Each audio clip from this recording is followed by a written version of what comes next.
Hey guys, welcome back to Whispers of History. Tonight, we're diving into one of the most baffling cold cases from the age of exploration, a true historical enigma that still sends shivers down your spine. Imagine an entire community, over 100 souls, vanishing without a trace. No struggle, no bodies, just emptiness. Could you ever truly understand what happened? Before we unravel this mystery together, do me a favor and hit that like button. And if you haven't already, subscribe to the channel so you don't miss a single whisper of the past. Settle in, get comfortable, because this is a puzzle that has haunted historians for centuries. Our story begins in August of 1590. Picture this. Governor John White, a man whose heart must have been heavy with a mix of hope and dread, was finally nearing Roanoke Island. He had left his colony there 3 long years prior, promising to return swiftly with supplies. But the world, as it often does, had other plans.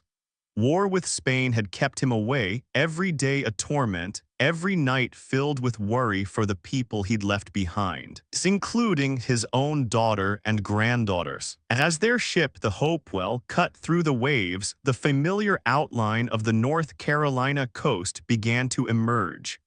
White's gaze was fixed on the distant shore. He must have been imagining the joyous reunion, the bustling settlement, the familiar faces. 3 years is a long time, isn't it? What do you think filled his mind in those final moments before landfall? But as they drew closer, an unsettling silence seemed to hang in the humid air.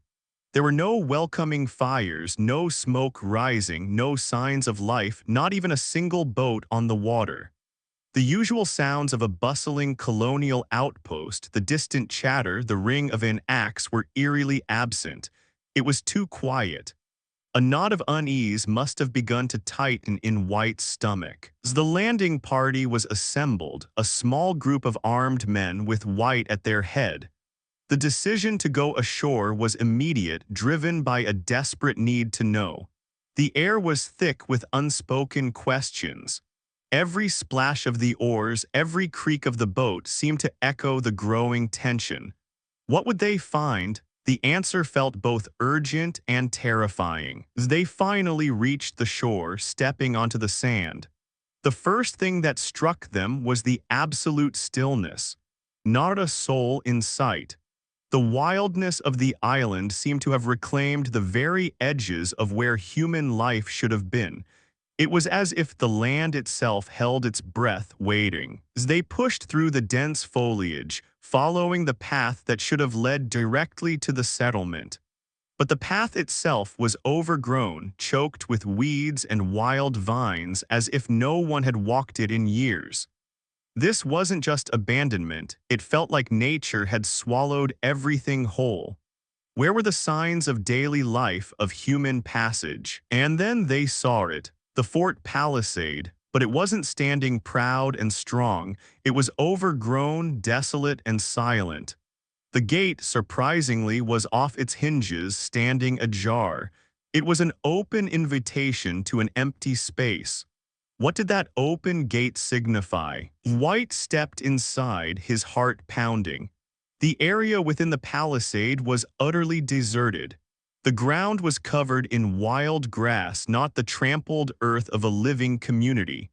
The silence pressed in on them, heavy and absolute. There was no sign of the colonists, not a single person. And the houses, they were gone, not burned, not destroyed by conflict, but dismantled. The timbers carefully taken down, leaving only the foundations, overgrown and forgotten. It was as if the colonists had packed up and moved, but why leave such a place, and where would they go so suddenly? Even more perplexing, some heavy valuables like iron bars and cannons were found half-buried, left behind. These were precious items for a struggling colony. Why would an entire community, if they were moving, abandon such vital resources? It defied logic, didn't it? There were no signs of struggle. No broken weapons, no bloodstains, no scattered belongings that would indicate a violent attack or a hasty retreat under duress. The complete absence of chaos was perhaps the most chilling detail of all. It suggested an organized, if inexplicable, departure. A cold dread must have settled over John White. The hope he had clung to for 3 years was dissolving into a terrifying void. His family, his people, all gone. The silence of the abandoned settlement screamed louder than any battle cry. What had he returned to? Then one of his men called out. On one of the fort's palisade posts, stark against the weathered wood, was a single word carved deeply, Croatoan. White recognized it instantly. It was the name of a nearby island home to a friendly Native American tribe. Was this a clue, a message? White stared at the carving, a flicker of hope amidst the despair. This wasn't a random word. It was a specific destination. Could his colonists have simply moved to Croatoan Island, perhaps seeking refuge or better resources? It was a possibility, but why leave no other explanation? Croatoan Island, now known as Hatteras Island, lay south of Roanoke. The Manteo, a Native American leader friendly to the English, lived there. It was a logical, if unexplained, destination. But why the cryptic message? Why not a more detailed note? As they searched further, another carving was found, this time on a large tree near the entrance to the abandoned settlement. Only 3 letters, Crow. It seemed to be an abbreviation of the first message. This confirmed the previous carving, yet added to the mystery of its brevity. White remembered his instructions before he left. He had specifically told the colonists that if they were to move, they should carve the name of their new location. And crucially, if they were in distress or forced to leave, they were to carve a cross above the name. This detail was vital, but there was no cross. Neither the Croatoan nor the CRO carving had a cross above it. This suggested that their departure was not forced, not a sign of distress. They had left willingly, or at least without being under attack. This only deepened the puzzle, didn't it? White tried to reconcile the pieces. The dismantled houses, the abandoned valuables, the lack of struggle, and these 2 cryptic carvings without a cross. It was a puzzle with too many missing pieces.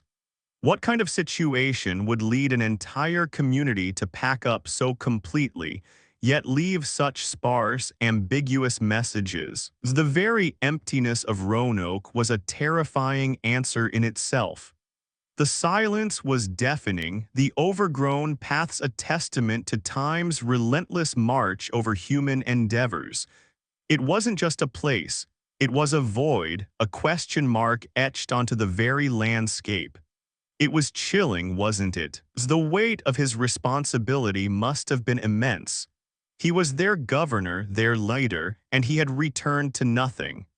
The fate of over 100 people, including his family, rested on understanding these few, confounding clues. How would you even begin to process such a loss? Where had they gone? Had they truly gone to Croatoan Island? And if so, why was there no further trace, no welcoming party, no sign of their journey? The ocean stretched out before him, vast and indifferent, holding its secrets close. The suddenness of their departure, the complete erasure of their presence, left a void that no simple explanation could fill. An entire community, including children, had simply vanished into the vast American wilderness. It was a collective vanishing, a historical vanishing act. So what did Croatoan truly mean? Was it a message of hope, a desperate plea, or simply the last whisper of a lost civilization? The silence of Roanoke Island, broken only by the wind, held its breath, waiting for answers that would not come for centuries. And as Governor White stood there, the chilling word echoed in the emptiness, leaving him with a mystery that would consume him for the rest of his days. After the chilling discovery at Roanoke, we must look back to the very beginning, to the man whose grand vision set this mystery in motion. Sir Walter Raleigh. He was a courtier, a poet, but above all, a dreamer with an unyielding ambition. He saw the New World not just as a place of riches, but as a canvas for England's future, a vast dominion waiting to be claimed. What kind of vision would compel a man so completely? In the bustling courts of Queen Elizabeth I, Raleigh painted vivid pictures of a fertile land across the ocean, ripe for English settlement. He spoke of bountiful resources and strategic outposts against Spain. His charisma was legendary, his arguments compelling.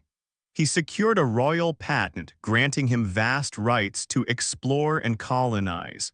But would the reality match his gilded promises? The first step was reconnaissance. In 1584, Raleigh dispatched two small ships, captained by Philip Amadas and Arthur Barlow, to scout the coast of what is now North Carolina. Their mission was simple: find a suitable location for a permanent English colony. They sailed into the unknown, carrying the weight of Raleigh's hopes. Upon their return, Amadas and Barlow delivered an overwhelmingly positive report. They spoke of a land overflowing with grapes, deer, and cedar trees. They described the native inhabitants as most gentle, loving, and faithful. This good report fueled Raleigh's excitement, confirming his grandest visions. But was their initial impression truly accurate? Inspired by this optimistic news, Raleigh named the vast territory Virginia in honor of the Queen. He immediately began planning a full-scale expedition, not just for exploration, but for establishing a permanent settlement. Roanoke Island, described as fertile and well-situated, became the chosen site. It seemed like the perfect beginning. In April 1585, a fleet of 7 ships carrying around 600 men set sail from Plymouth. This was not a family venture, but a military and scientific expedition. Sir Richard Grenville, a formidable seaman, commanded the fleet, while Ralph Lane, a veteran soldier, was appointed governor of the new colony. Their purpose was clear: establish a strategic foothold. Establishing a colony in the New World was far more challenging than Raleigh's reports suggested. The colonists faced immediate difficulties. Unloading supplies was arduous, the climate unfamiliar, and the dense wilderness seemed to swallow their efforts. The reality of survival began to set in, starkly different from the promises. Initial interactions with the local Secotan and Wingina tribes were mixed. Some were curious and helpful, sharing knowledge of the land and its resources. Others were wary, observing the English newcomers with suspicion. A delicate balance needed to be maintained. But in such a wild land, how long could peace truly last? A pivotal incident soon strained relations.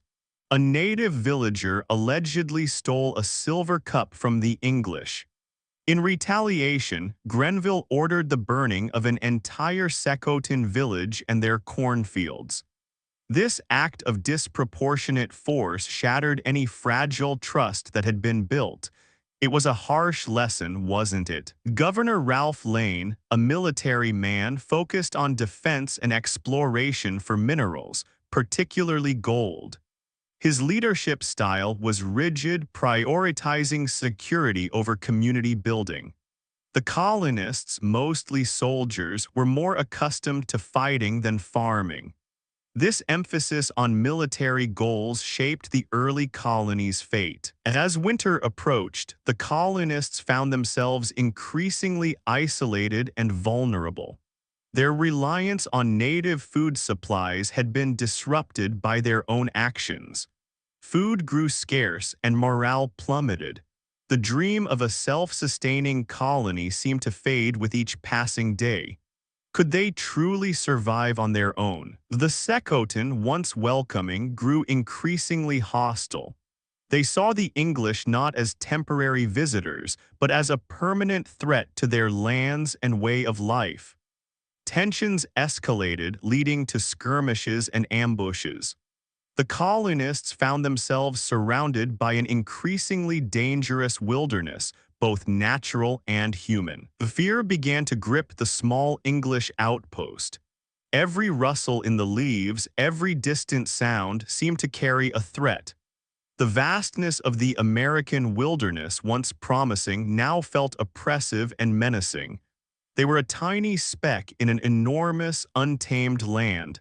How do you think that feeling of isolation would weigh on them? Then in June 1586, an unexpected sight appeared on the horizon, a massive English fleet. It was Sir Francis Drake, returning from a successful raid against Spanish strongholds in the Caribbean. His arrival was a stroke of fortune, or perhaps a desperate chance for the struggling colonists. What would this sudden appearance mean? Drake, seeing the colonists' dire situation, their dwindling supplies, their strained relations with the natives, offered them passage back to England. For Governor Lane and his men, it was a moment of immense relief, a chance to escape the hardships they had endured. The dream of this first colony was quickly fading. The decision was made swiftly. The colonists boarded Drake's ships, abandoning their ill-fated settlement. They left behind their half-built homes, their meager possessions, and the harsh lessons learned. This first attempt at English colonization had failed. What do you think it felt like to give up on such a grand ambition? Just days after Drake's departure, Sir Richard Grenville arrived with fresh supplies and reinforcements. Discovering the colony abandoned, he left behind a small rearguard of 15 men to maintain England's claim to the territory. 15 men, alone in the vast wilderness. A desperate, hopeful gesture, but one that felt fragile. News of the 1,585 colony's abandonment reached Raleigh, a crushing blow to his ambitions. Yet he was not deterred. He analyzed the failures, the military focus, the lack of families, the reliance on exploration over self-sufficiency. He believed the dream was still viable if only approached differently. Raleigh envisioned a different kind of colony, a true civilian settlement with families, farmers, and artisans. This time, the focus would be on building a community, not just a military outpost. He chose John White, an artist who had been on the first expedition, to lead this new venture. Why do you think he entrusted such a vital task to an artist? This new group, over 100 men, women, and children, were not soldiers but settlers. They carried with them hopes for new lives, new beginnings in a land full of promise. They were the true pioneers, venturing into the unknown, ready to build a home. They were the people who would vanish. John White, now governor, carried the immense weight of this responsibility. He was not just leading an expedition, he was leading a community, including his own daughter and granddaughter. His instructions from Raleigh were clear. Establish the city of Raleigh on the Chesapeake Bay, far from the troubled Roanoke. But fate, as we know, had other plans. The journey was long and difficult. Upon reaching the American coast, the fleet's pilot, Simon Fernandez, a man with a dubious reputation, refused to sail further north to the Chesapeake Bay. He insisted they disembark at Roanoke, claiming it was too late in the season to continue. Why would he make such a sudden, critical decision? White was furious but powerless. The colonists were forced ashore at Roanoke, the very place of the previous failures. They found the remains of the old fort, overgrown and desolate. The 15 men left behind by Grenville were nowhere to be found, their fate already a small, unsettling mystery. This was not the beginning they had planned. Despite the setback, the colonists began to rebuild on the familiar, yet somehow ominous, ground of Roanoke. They cleared the land, repaired structures, and tried to create a home. They were determined to make this settlement succeed, unaware of the profound, chilling silence that would one day claim their efforts. And so, in 1587, the lost colony was born on Roanoke Island, a place already touched by abandonment and unanswered questions. John White, their governor, would soon sail back to England for supplies, leaving his people with a promise of return. He could not have known the silent, baffling fate that awaited them, a fate that would echo through history as one of its most persistent enigmas.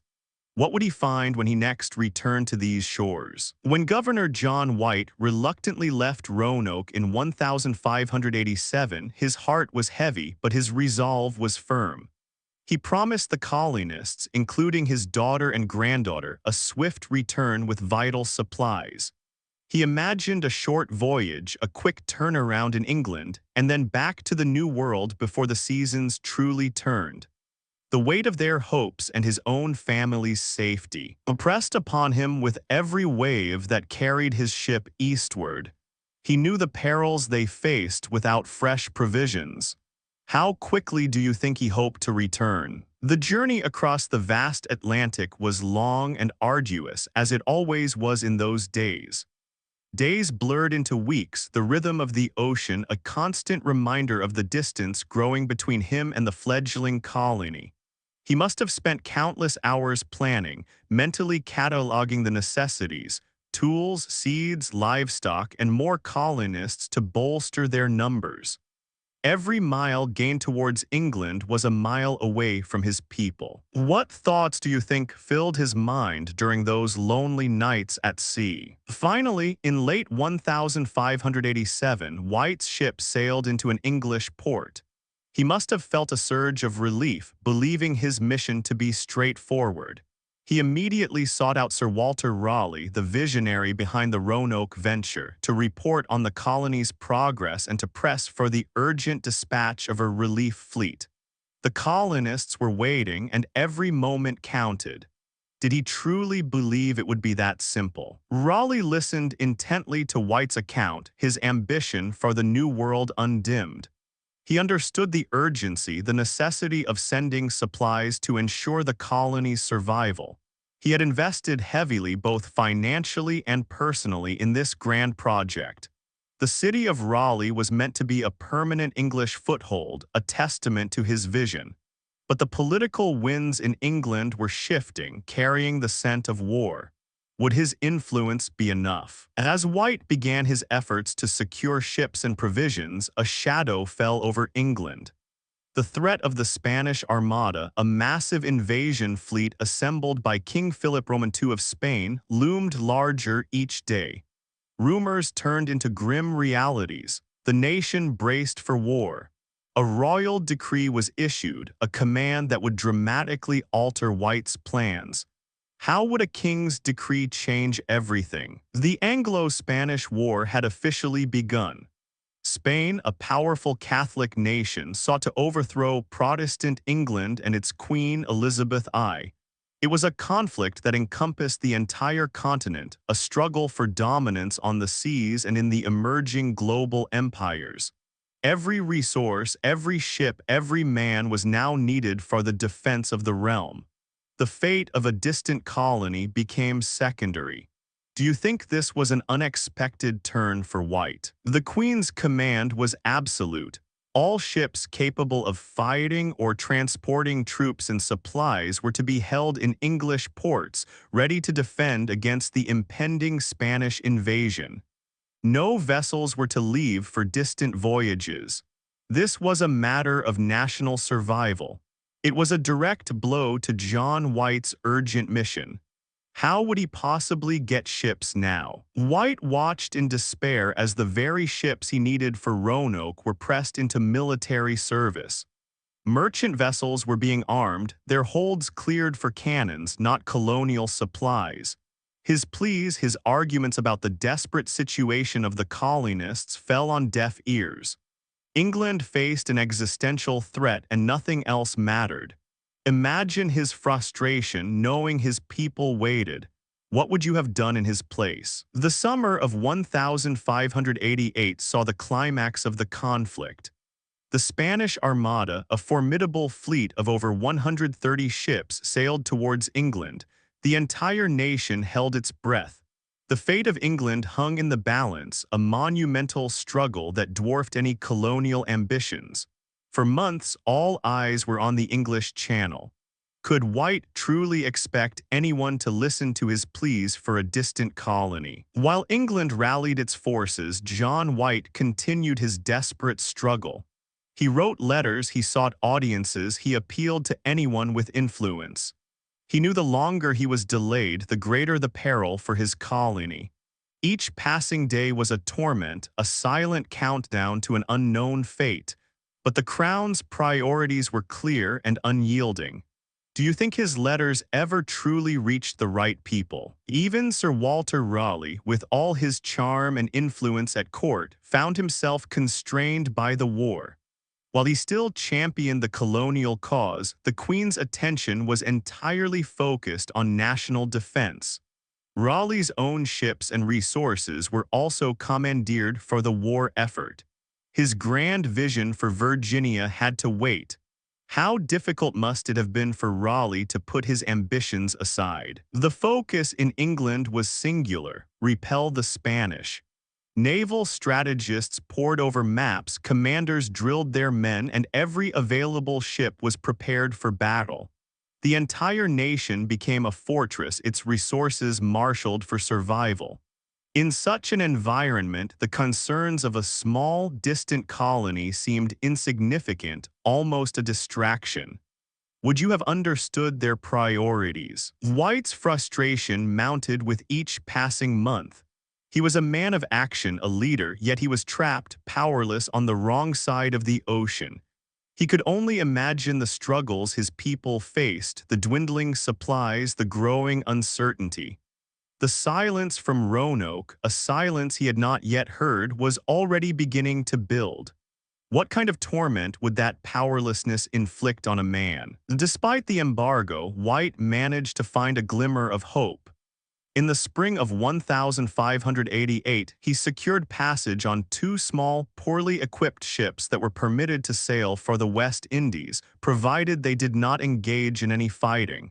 He saw this as his chance, a desperate gamble to reach Roanoke. It was not the relief fleet he had hoped for, but it was something. Did he truly believe these ships were adequate? But fate, it seemed, was still against him. Shortly after departing, White's two small ships, barely out of sight of England, encountered Spanish privateers. The English vessels, ill-prepared for combat, were quickly overwhelmed. The mission was aborted, the ships forced to return to England, heavily damaged. It was a brutal setback, a cruel twist of destiny.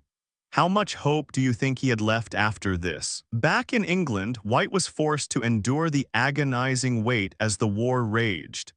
The defeat of the Spanish Armada in August 1588 brought a wave of national relief and celebration, but for White, it only meant that the path to Roanoke was still blocked.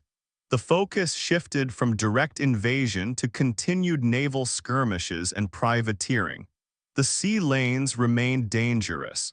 The clock kept ticking relentlessly. What must it have felt like to be so close, yet so far? Months turned into a year, then two, then three. The colonists at Roanoke, who had been promised a return within a few months, were now stranded. They faced the harsh realities of a new world alone, their dwindling supplies and fragile hopes eroding with each passing season. What did they think had happened to their governor? Did they lose hope? Imagine the colonists on Roanoke Island. They would have watched the horizon daily, hoping for the sight of an English sail. The initial optimism would have slowly, painfully given way to worry, then fear, and finally a chilling sense of abandonment. Every sunset, every sunrise would have been a stark reminder of their isolation. What would you do if you were waiting and no one came? White tirelessly sought out merchant adventurers, privateers, anyone willing to risk a voyage to the New World. He offered incentives, pleaded his case, but always the war and its inherent dangers made such a journey too risky, too unprofitable. The Crown's focus remained on naval supremacy, not colonial resupply. His efforts were constant but futile. Do you think he ever considered giving up? The vastness of the Atlantic, once a path to new opportunities, now felt like an insurmountable barrier. It separated White from his family, his people, and the mystery that was slowly, silently unfolding on a distant island. The ocean itself seemed to conspire against his return, holding its secrets close. It was a waiting game, one where the stakes were terrifyingly high. How would that distance weigh on a person? Despite the relentless setbacks and the crushing weight of time, John White never abandoned his quest. His commitment to the Roanoke colonists and his own family was unwavering. He was a man consumed by a single desperate purpose, to return. His face, etched with worry, must have shown the toll of those long, frustrating years. He was an artist, a governor, now a prisoner of circumstance. What kind of strength does it take to endure such a long, uncertain wait? Finally, in early 1590, a small opportunity arose. A group of privateers planning a raid on Spanish treasure ships in the Caribbean agreed to detour to Roanoke Island on their way home. It was not the dedicated rescue mission White had envisioned, but it was his only chance. He quickly secured passage, his heart filled with a mixture of desperate hope and profound dread. He was finally going back. What did he expect to find after such a long absence? 3 long years had passed since he last stood on Roanoke's shores. 3 years of war, of waiting, of imagining the fate of his colony. The children he had left behind would be older, the settlement, he hoped, thriving. But the gnawing doubt, the unsettling silence of those years must have whispered to him. The world had moved on, but had Roanoke? What changes would 3 years bring to an isolated settlement? As the ships once again cut through the waves towards the American coast, White's anticipation must have been almost unbearable. He was returning to a place that held his deepest fears and his most cherished hopes. The journey was almost over, but the real mystery was just beginning. He was about to confront the silent answers that awaited him. Would those answers bring relief or despair? The long, agonizing wait was finally over. But as his ship neared the familiar shores of Roanoke, the very silence that had haunted his dreams for 3 years would now become a chilling reality. He was about to discover if his people had truly waited or if the vast, untamed wilderness had finally claimed them. The answers were close, but they would be far from comforting. What would that silence reveal? Governor John White stepped further into the heart of what was once his colony. The initial shock of the silent shore had given way to a chilling reality within the palisade. It was not merely abandoned. It was empty, utterly and profoundly empty. The ground, once bustling with life, was now covered in wild grass, untrampled by human feet. How long had this silence reigned here? His eyes scanned the area where the colonists' homes should have been. There were no charred timbers, no scattered debris from a fire, no walls collapsed from a struggle. Instead, he saw only the rectangular outlines of foundations, overgrown and indistinct. The houses, it seemed, had been systematically dismantled, their timbers carefully removed. What kind of departure leaves only ghosts of foundations? And as they explored, a peculiar discovery deepened the puzzle. Scattered in various places, half buried in the earth, were heavy iron bars and pieces of ordnance like cannons. These were invaluable resources for a struggling colony, not easily moved, yet they had been left behind. Why abandon such vital, heavy items if one was planning a departure? The absence of chaos was perhaps the most unsettling detail. There were no signs of struggle, no broken weapons, no bloodstains, no hastily discarded belongings that would indicate a violent attack or a desperate, forced retreat. The very order of the abandonment, the systematic dismantling of homes, defied the expectation of a tragedy. It was too quiet, too clean. White tried to reconcile these contradictions. An entire community, over 100 souls, including his own daughter and granddaughter, had vanished. Yet their departure seemed to have been organized, almost deliberate. It wasn't a ransacking, it was an evacuation. But an evacuation to where and why leave so abruptly, yet methodically? He remembered the carving on the palisade post Croatoan and the CRO on the tree. These were the only direct messages, brief and stark. He had instructed them to carve the destination if they moved, but he had also told them to carve a cross above the name if they left in distress. And there was no cross. The absence of the cross was a critical detail. It suggested their departure was not forced by attack, not a flight from danger. This meant they had left willingly, or at least without immediate duress. This only made the silence of the settlement more profound, more inexplicable. What kind of nondistressed move leaves no other trace? He and his men meticulously scoured every inch of the abandoned settlement, searching for any other note, any small trinket, a discarded tool that might offer a deeper clue. But there was nothing. Only the systematic emptiness, the overgrown foundations, and those two terse carvings. The wilderness had already begun to reclaim the space. Vines crept over the remaining wooden posts, and tall grasses swayed where once gardens might have been. Nature's slow, silent march had erased the delicate footprint of human endeavor, leaving behind only the barest outlines of what had been.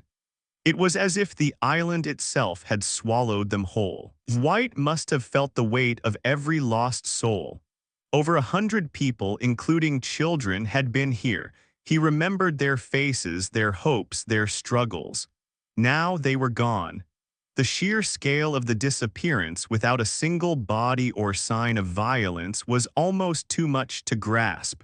Where do over 100 people simply vanish to? The houses had not been destroyed by fire or conflict, but disassembled timber by timber. This suggested not a panicked flight, but a planned relocation, perhaps even a reuse of materials. But why leave the heavy, valuable iron behind, and why leave no more detailed message for their returning governor? The silence was deafening. It was not the silence of a quiet village, but the silence of an absence, a void where life once thrived. Every rustle of leaves, every distant bird call only amplified the terrifying emptiness that had claimed Roanoke. It was a silence that spoke volumes about what was not there. White stood there, consumed by a profound sense of bewilderment. His long, agonizing wait in England, the war, the setbacks, all of it had led him back to this. A ghost colony, a riddle carved in wood. The reality of an entire community simply ceasing to be without a trace began to settle in his heart. How does one begin to understand such a thing? His duty, his promise to his people, now felt like a crushing weight. He had returned to nothing but questions. The cryptic messages, the dismantled homes, the abandoned valuables, they were pieces of a puzzle that refused to fit together. What possible scenario could explain all of these conflicting clues? The only solid lead was Croatoan. It was a destination, a name. But was it a safe haven or a final, desperate plea? The friendly Manteo tribe resided there, but why would an entire English community move there without any further communication or a welcoming party upon his return? The ocean stretched out before him, vast and indifferent, holding its secrets close. He had sailed across it, fought against its storms, and endured years of delay to return to this very spot. Now the ocean seemed to mock his efforts, guarding the fate of his people with an impenetrable silence. It was a terrifying thought, wasn't it? The thought of his granddaughter, Virginia Dare, the first English child born in the New World, must have pierced his heart. Was she safe on Croatoan, Was she even still alive? The hopes and dreams he had carried for this colony, for his family, felt like they were slipping through his fingers, dissolving into the humid air of Roanoke. He considered the possibility of a shared decision with the natives, a merging of communities. But the complete absence of any English artifacts among the native tribes or any lasting evidence of such a large group integrating made that theory difficult to grasp. Could 100 English people simply disappear into another culture without leaving a trace? The more he explored, the more the mystery deepened. Every piece of evidence or lack thereof seemed to contradict the last. It was a puzzle designed to confound, a historical enigma that offered no easy answers. The unsettling reality was that an entire community had simply ceased to exist in the place they were left. It was a collective vanishing act. He knew he could not give up. The cryptic word Croatoan was their last best hope. It was a thread, however thin, leading away from this desolate place. If his people were anywhere, they were there. It was a desperate gamble, but what other choice did he have? The decision was made. They would sail south towards Croatoan Island. The dangers were immense, the journey itself was perilous, and they had no guarantee of what they would find. But the alternative, to simply leave the mystery unsolved, was unthinkable. He owed it to his family, to his people, to follow this faint, unsettling clue. As White turned his back on the silent fort, the weight of the unanswered questions pressed down on him. The city of Raleigh, once a beacon of English ambition, was now a monument to a profound, baffling disappearance. The silence of Roanoke had delivered its chilling verdict. His people were gone. The Hopewell prepared to set sail once more, leaving the empty fort behind. The wind whispered through the rigging, carrying with it the unspoken questions that haunted John White. He was sailing towards a hope, a possibility, but also towards the very heart of the enigma. What would Croatoan Island reveal? His gaze was fixed on the distant horizon, the direction of Croatoan. He clung to the hope that his family, his people, were there, safe, waiting. But the systematic emptiness of Roanoke, the lack of struggle, and the cryptic message without a cross filled him with a gnawing dread. The silence of the abandoned settlement was a haunting prelude to what might lie ahead. The journey to Croatoan was their next desperate step into the heart of this mystery. Would the friendly Manteo tribe hold the answers? Or would the vast, untamed wilderness continue to guard the secrets of the lost colony? The wind filled their sails, carrying Governor White towards a potential explanation, or perhaps an even deeper, more chilling silence. As Governor John White turned from the desolate fort, the word Croatoan echoed in his mind. It was a thread, thin but present, leading him away from the profound emptiness of Roanoke. But the absence of a crucial detail, the small, carved cross above the word, gnawed at him. He had given specific instructions for that cross, a signal of distress. Do you remember why that detail was so important? The lack of the Maltese cross meant, by their agreed-upon signal, that the colonists had not been in immediate danger when they left. They hadn't been forced out by attack, nor had they fled under duress. This suggested a planned departure, a move made without the terror of an enemy at their heels. How could such a seemingly calm departure leave so many questions? If their departure wasn't forced, then why the dismantled homes? Why the abandoned valuables? And why only Croatoan and CRO? The pieces didn't quite fit together in White's mind.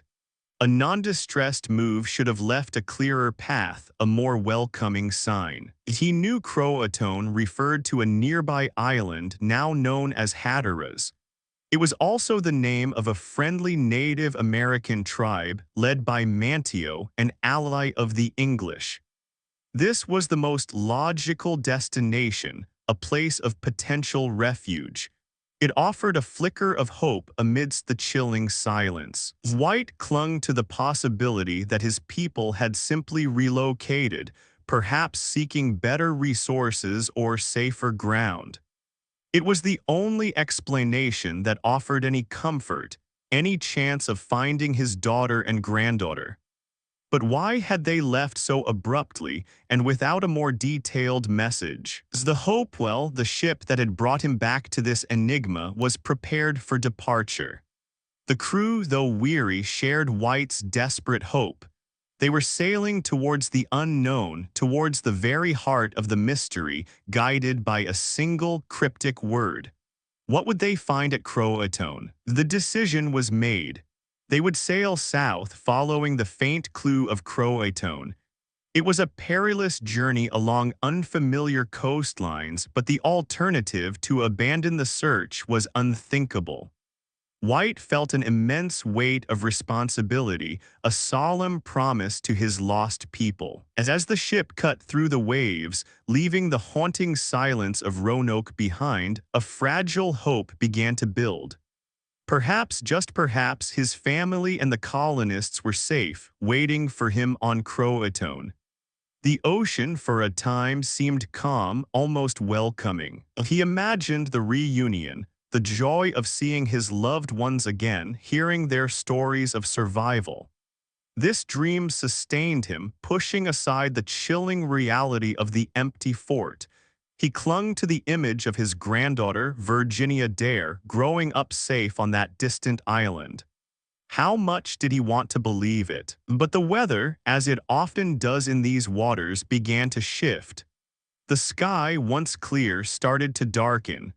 A subtle change in the wind's breath hinted at something more ominous approaching. The ocean's calm was deceptive, a brief pause before its true nature revealed itself. The winds picked up, growing stronger with each passing hour. The waves began to swell, tossing the Hopewell like a toy. The ship groaned and creaked, battling against the rising fury of the sea. The journey to Croatoan was quickly turning into a desperate struggle. A severe storm descended upon them. Rain lashed down, blinding the sailors, and the thunder roared like a furious beast. The ship was caught in the maelstrom, pushed and pulled by the powerful currents. All thoughts of discovery turned to desperate survival. White, soaked to the bone, clung to the railing, his heart heavy with dread. Every lurch of the ship, every crashing wave pushed them further from their goal. The vast, untamed ocean seemed determined to keep its secrets, to prevent his return to his people. The storm raged for days, relentless and unforgiving. The ship sustained damage, and the crew, exhausted and battered, struggled to keep it afloat. The very idea of navigating the treacherous shoals and inlets around Croatoan Island became an impossible, deadly risk. The ship's master approached White, his face grim. The danger of running aground, of losing the ship and all hands, was too great. The storm made any approach to Croatoan suicidal. A crushing decision had to be made, a choice between hope and utter destruction. With a heavy heart, White gave the order, "Turn back." The storm had won. The expedition, so full of desperate hope, was forced to abandon its immediate quest to Croatoan. The fate of his family, so tantalizingly close, was once again snatched away by the relentless sea. What torment must that have been? The Hopewell, damaged but still seaworthy, turned its bow eastward, towards the distant shores of England. The dream of immediate answers, of a joyous reunion, dissolved into the churning waters.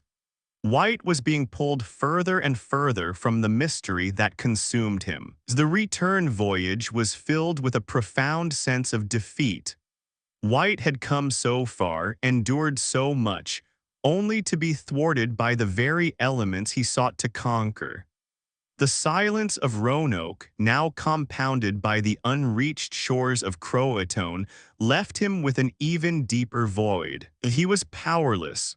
The war had kept him from his people, and now nature itself seemed to conspire against his return. The Croatoan carving, once a beacon of hope, now felt like a cruel taunt, a message just out of reach. What could he do now? The vastness of the Atlantic, once a symbol of opportunity, now felt like an insurmountable barrier. It separated White from his family, his people, and the truth of their disappearance. The ocean held its secrets close, refusing to yield them to his desperate quest. Finally, the Hopewell reached an English port. White disembarked, a man carrying the weight of an entire lost colony. He had returned with no answers, only more questions and a profound sense of failure. The mystery of Roanoke had tightened its grip, refusing to release him. He immediately sought out Sir Walter Raleigh, relaying the grim tale of the empty fort, the cryptic carvings, and the thwarted attempt to reach Croatoan. Raleigh, ever the visionary, listened with a mixture of concern and disbelief. The grand dream of Virginia was crumbling. Despite the setbacks, White's resolve remained. He would not give up. The Croatoan carving was still their only lead, and he would find a way back no matter the cost. His personal torment fueled a renewed determination to uncover the truth. What would be his next step? The years that followed would be a relentless, frustrating struggle for John White. He would try again and again to secure passage back to the New World, haunted by the unanswered questions, tormented by the fate of his family. The mystery of Roanoke would become his life's obsession. The meaning of Croatoan remained elusive, a whisper across centuries. Was it a message of hope, a desperate plea, or simply the last word of a community swallowed by the vast, untamed wilderness? The answer, if it existed, lay hidden, waiting to be uncovered in the silent, chilling depths of history. What would be the next chapter in this baffling enigma? Governor John White finally reached England, a man burdened by an unspeakable emptiness. His journey back after the storm had thwarted his desperate attempt to reach Croatoan was filled with a profound sense of defeat.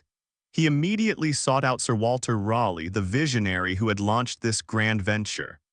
Raleigh, ever the picture of ambition, listened intently as White recounted the chilling silence of Roanoke, the overgrown fort, and the utterly vanished colonists. What emotions do you think filled White as he delivered such devastating news? White described the dismantled houses, the valuable iron objects left behind, and the unnerving absence of any sign of struggle. He spoke of the Croatoan carving on the palisade and the CRO on the tree, emphasizing the crucial detail: no cross. Raleigh, usually so quick with solutions, found himself grappling with a puzzle that defied all logic. How could an entire community simply disappear without a fight? The lack of a cross, White explained, meant the colonists had not left in distress. This was not a panicked flight from an attack. This suggested a planned departure, a deliberate move. But if it was planned, why was there no more detailed message? Why leave behind heavy, valuable items vital for survival? The contradictions were bewildering, even for Raleigh. The primary theory, the one they both clung to, was that the colonists had indeed gone to Croatoan Island, seeking refuge with the friendly Manteo tribe.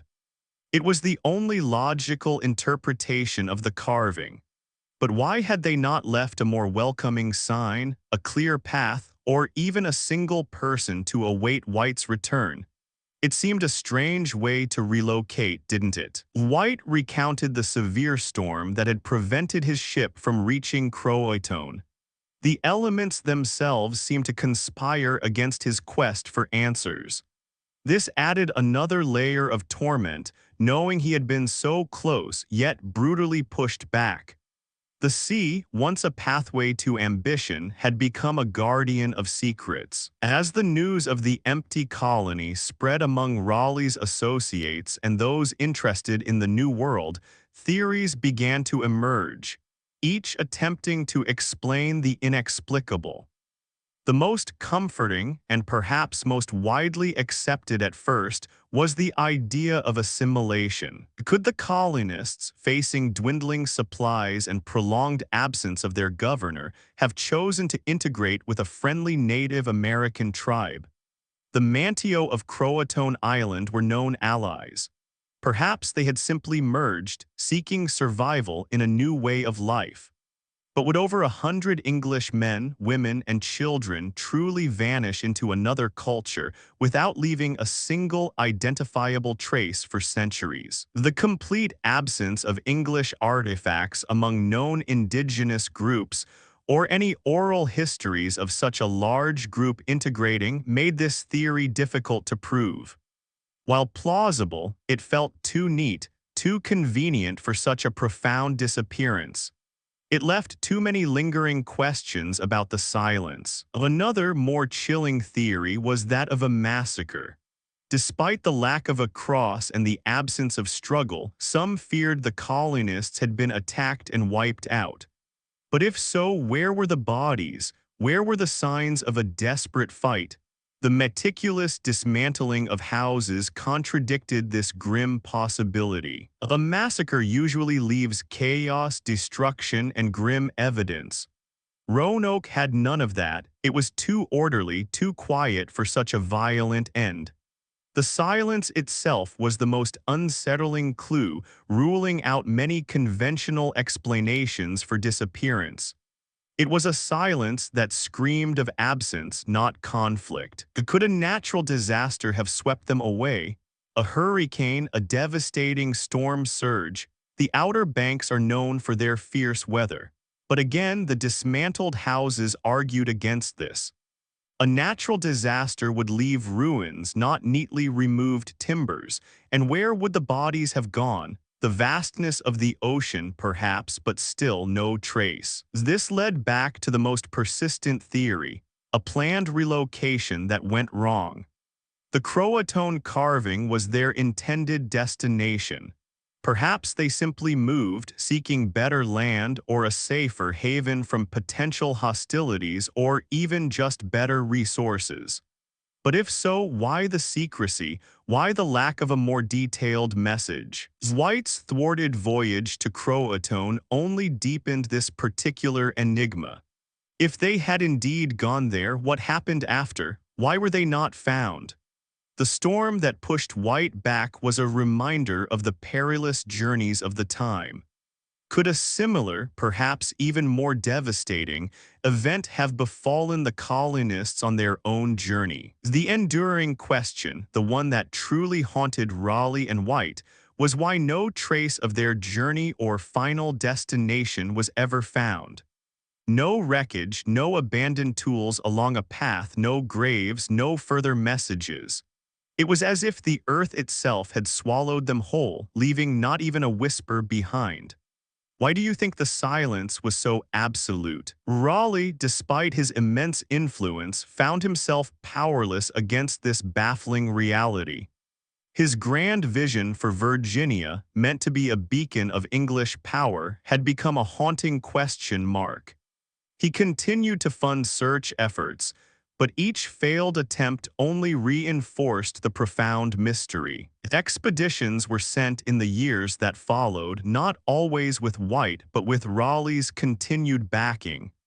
They searched the mainland, the islands, interacted with various tribes, but always the answer remained elusive. The wilderness guarded its secrets fiercely, offering no easy explanations. For John White, the mystery became a personal torment. His daughter, Eleanor, and his granddaughter, Virginia Dare, the first English child born in the New World, were among the lost. Every passing year without answers deepened his grief and his relentless yet futile quest. Imagine carrying such a weight, knowing your family vanished without a trace. The cryptic message, Croatoan, remained the only tangible clue. Was it a simple statement of relocation, misunderstood by the returning governor? Or was it a more complex, perhaps even desperate, message that White, through no fault of his own, was unable to fully decipher in the chilling silence of Roanoke? The Roanoke enigma challenged the very understanding of colonial expansion. It highlighted the immense vulnerability of human ambition against the vast, untamed forces of a new continent, and the unsettling ease with which an entire community could simply disappear from the pages of history. The silence of Roanoke, punctuated only by that single carved word, continued to echo through the decades.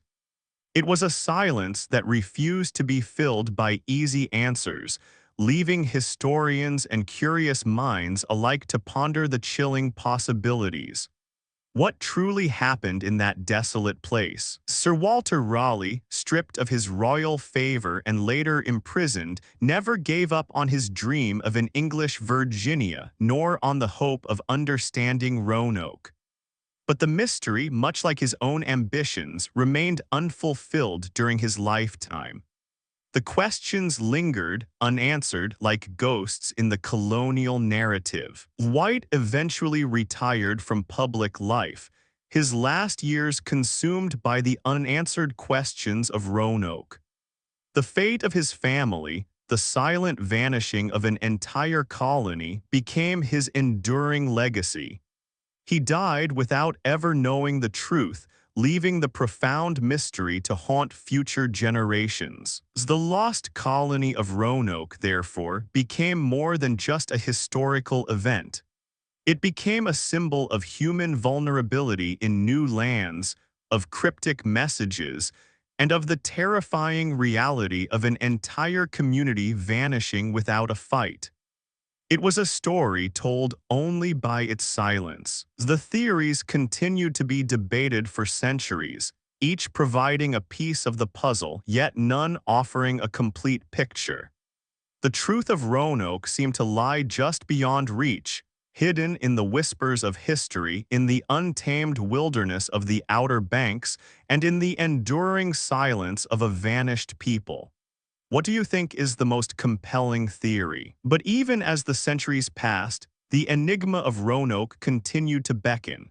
Modern archaeology, historical research, and even folklore would continue to seek answers, trying to pierce the veil of silence that descended upon those colonists. Perhaps with new eyes, new discoveries could still emerge from the depths of time, offering a clearer glimpse into what truly happened on that enigmatic island. What secrets still lie buried in the sands of Roanoke? Governor John White had returned to England with chilling news. Sir Walter Raleigh, architect of the Virginia venture, listened, his confidence yielding to unease. His vision of a thriving English foothold now felt like a cruel mirage. How could his community simply cease to exist? Despite the devastating report and immense financial losses, Raleigh's commitment to the lost colonists remained unwavering. He felt deep personal responsibility for his people, especially the children. The crown questioned profitability, but Raleigh would not abandon grand ambition, nor those who served it. Even after White's return, Raleigh continued funding expeditions. These were smaller, discreet ventures, often woven into privateering missions. He instructed captains to seek out the city of Raleigh, to look for any sign, any whisper of the vanished settlers. But each returning ship brought only disappointment. Captains reported vast, untamed wilderness, wary native tribes, and no trace. The American continent seemed to swallow hope whole, making the search for 100 people like looking for a single grain of sand. The cost of these searches was immense, draining Raleigh's fortune. Initial enthusiasm for colonization waned, replaced by skepticism. As years turned into decades, finding the vanished settlement only grew harder. What hope remained of a simple reunion after such a long silence? Then came a significant blow. Sir Walter Raleigh lost his royal patent for Virginia. Queen Elizabeth I, impatient with lack of returns and the Roanoke mystery, revoked his exclusive rights.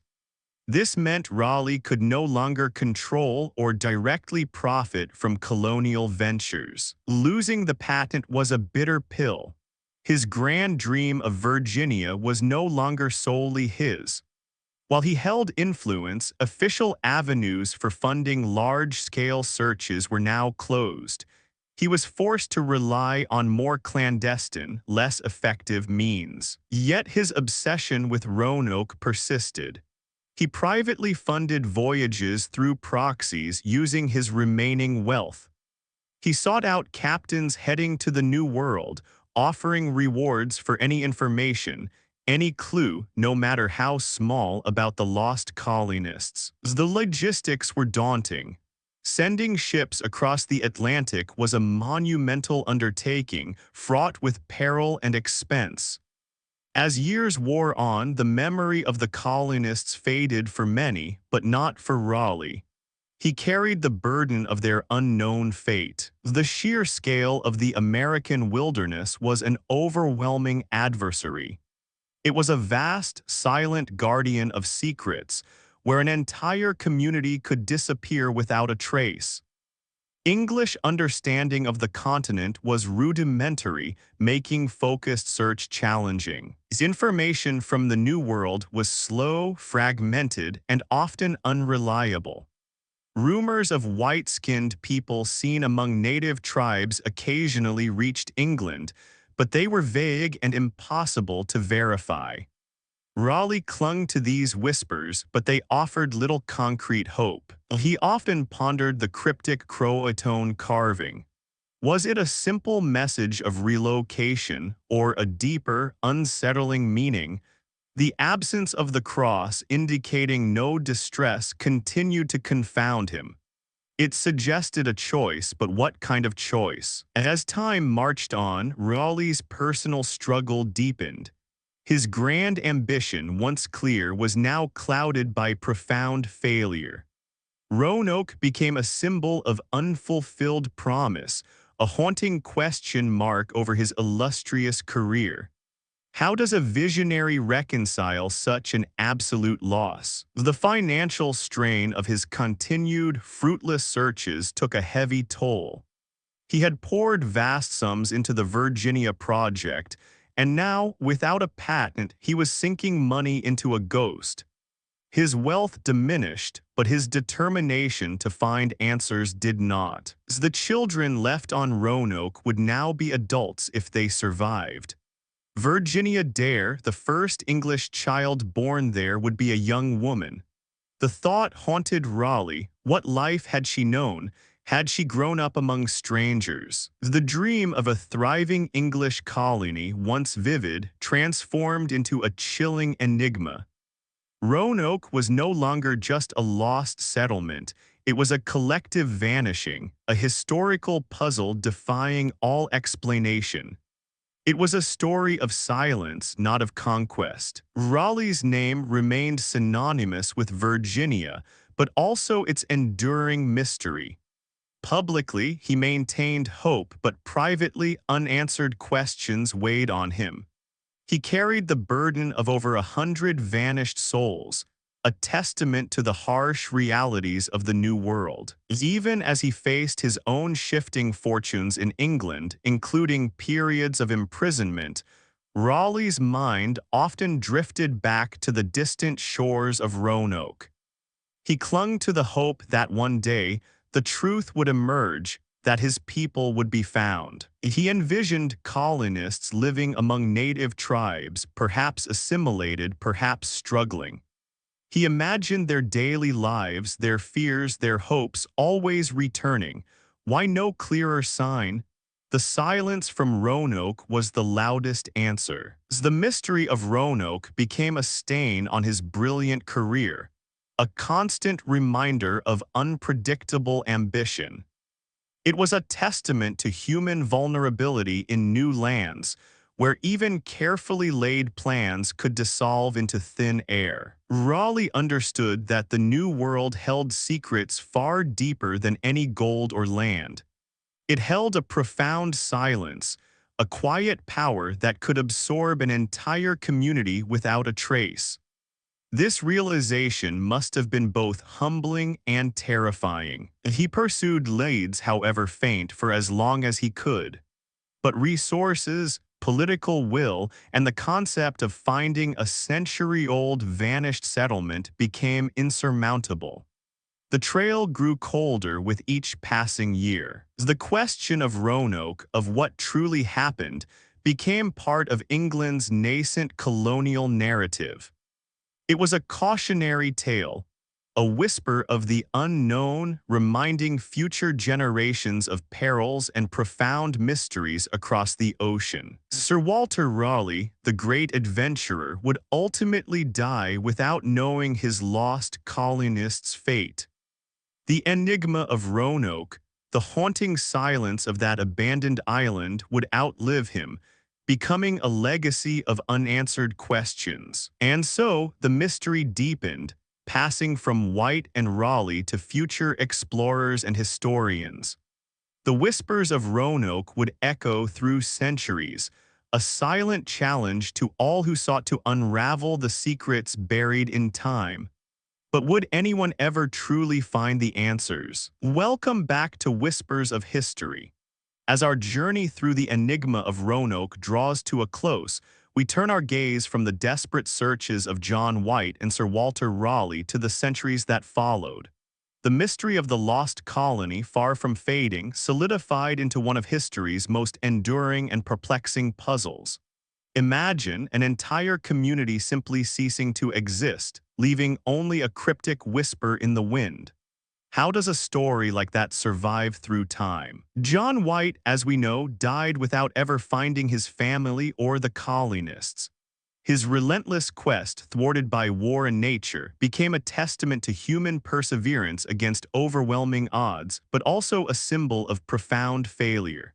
His personal torment, the weight of those lost souls, transformed into a historical question mark, passed down through generations. What do you think it felt like to live with such an unresolved sorrow? Sir Walter Raleigh, the grand visionary, likewise never saw his dream of Virginia fully realized in his lifetime, nor did he uncover the fate of his lost colonists. His ambition, once so vibrant, was forever shadowed by the unsettling silence of Roanoke. He continued to fund searches even from prison, but the vastness of the New World and the sheer mystery proved insurmountable. It makes you wonder, did he ever truly give up hope? As the immediate participants passed from the scene, the Roanoke mystery entered a new phase. It became less about active search and more about contemplation. The lack of a definitive answer, the absence of bodies or clear evidence, allowed the enigma to grow, feeding speculation and wonder. The silence from that island echoed through the centuries, inviting endless theories. How could a story be so complete in its emptiness? The cryptic Croatoan carving remained the central piece of evidence, a silent message from a vanished community. Its brevity, coupled with the absence of the distress cross, fueled endless debate. Was it a simple statement of relocation, a desperate plea, or perhaps a warning? The ambiguity allowed the imagination to fill the void, creating a legend around a single, enigmatic word. The assimilation theory, suggesting the colonists merged with Native American tribes, remained the most persistent and for some the most comforting explanation. It offered a peaceful resolution to a violent absence. But the lack of conclusive evidence, no lasting settlements, no definitive oral histories, kept it firmly in the realm of speculation. Why do you think such a large group would vanish without a stronger cultural imprint? Over the centuries, various Native American groups in the region were questioned, their oral traditions explored. Some accounts hinted at white people living among them or of a mixed-race community. But these were often vague, fragmented, and difficult to connect directly to the Roanoke colonists. The truth, if it existed in these stories, was deeply woven into a tapestry of time and changing cultures. The massacre theory, though lacking direct evidence like bodies or signs of battle, continued to resurface. The harsh realities of colonial encounters often involved violence. Yet, the organized dismantling of the fort and the absence of a distress signal made it a less likely primary cause. How could a violent end be so utterly silent? Natural disaster, like a powerful hurricane, was another enduring theory. The Outer Banks are vulnerable to severe weather, but even a devastating storm would likely leave wreckage, not meticulously dismantled houses and abandoned heavy goods. The very tidiness of the disappearance defied such simple explanations. The wilderness itself seemed to conspire in the mystery. The American wilderness, vast and untamed, played a central role in the enigma. It was a place where an entire community could simply be absorbed, leaving no trace. The sheer scale of the land, its dense forests and treacherous coastlines, made any search akin to finding a needle in an enormous haystack. It makes you realize the immense vulnerability of early settlers. The human cost of the mystery remained paramount. Over 100 men, women, and children, including John White's own granddaughter, Virginia Dare, simply vanished. Their individual stories, their hopes and fears were swallowed by the larger enigma. The thought of their fate, unrecorded and unknown, continues to stir deep empathy. What kind of life did Virginia Dare truly lead? As centuries passed, the Roanoke mystery became a cornerstone of American history and folklore. It was taught in schools, debated by scholars, and spun into countless stories. It became a symbol of the unknown, a reminder that even the most ambitious human endeavors can be swallowed by the silent forces of nature and time. It's a story that continues to captivate us, isn't it? Historians and archaeologists continue to pore over the scant records, seeking new interpretations, new clues. Every once in a while, a new piece of evidence would emerge, a shard of pottery, a faint mark on an old map, but none ever provided the definitive answer. The puzzle remained tantalizingly incomplete, defying resolution. Modern archaeological techniques, using advanced tools and scientific methods, have explored Roanoke Island and surrounding areas countless times. They have uncovered evidence of the earlier 1585 fort, but the footprint of the 1587 colony remains stubbornly elusive, reaffirming the dismantled nature of their departure. The ground itself seems to guard its secrets. Even digital archaeology and historical mapping have been employed, attempting to overlay old accounts with modern geographical data. These efforts have sometimes suggested alternative relocation sites, but again, without concrete physical evidence, they remain compelling possibilities rather than definitive answers. Could the truth be hidden in plain sight, just waiting for the right tool? Today, Roanoke Island is home to the Fort Raleigh National Historic Site, a place dedicated to preserving the memory of the lost colony. Visitors walk the grounds where the English once attempted to build a new life, feeling the profound silence of a place that holds a monumental question. It stands as a silent monument to human ambition and vulnerability. The unsettling silence that greeted John White in 1590 remains the most chilling aspect of the mystery. It wasn't the silence of destruction, but of complete, baffling absence. An entire community, over 100 souls, including children, simply ceased to exist in the historical record, leaving behind only a few ambiguous clues. It was a collective vanishing act, a historical vanishing act. The Roanoke mystery challenges our understanding of historical events. We often expect clear answers, definitive explanations. But Roanoke offers none, forcing us to confront the limits of our knowledge and the unpredictable nature of the past. It teaches us that some questions may simply remain unanswered, whispering through the ages. The allure of unsolved puzzles is timeless. Roanoke continues to beckon to new generations of curious minds, inviting them to consider the possibilities, to piece together the fragments of a story that refuses to be fully told. It keeps us wondering, keeps us searching, keeps us engaging with the past in a unique way. What is it about these mysteries that so deeply fascinates us? The silence of Roanoke, the emptiness of that abandoned settlement, continues to speak volumes. It speaks of the courage of those early colonists, their hopes and their fears. It speaks of the vastness of the American continent and its power to absorb human presence. And it speaks of the enduring nature of a truly baffling historical enigma. For over 400 years, the question has persisted: where did the lost colony go? Was it assimilation, a massacre, a natural disaster, or a planned relocation that went terribly wrong? Each theory offers a piece of the puzzle, yet none fully explains the complete absence of concrete evidence for an entire community. The legacy of Roanoke is not just a story of disappearance, but a profound reflection on human vulnerability in new lands. It reminds us how fragile early colonial ventures truly were, how easily ambition could be swallowed by the unknown. It's a chilling reminder of the fine line between pioneering spirit and utter oblivion. The mystery serves as a powerful reminder that history is not always a neat collection of facts and dates. Sometimes it is a vast, silent ocean of unanswered questions, where entire narratives can simply vanish, leaving only echoes and whispers.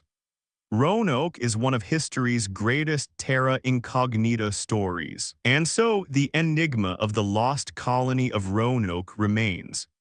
It is a permanent fixture in the annals of unsolved mysteries, a testament to the fact that some secrets are simply too well guarded by time and the silent wilderness.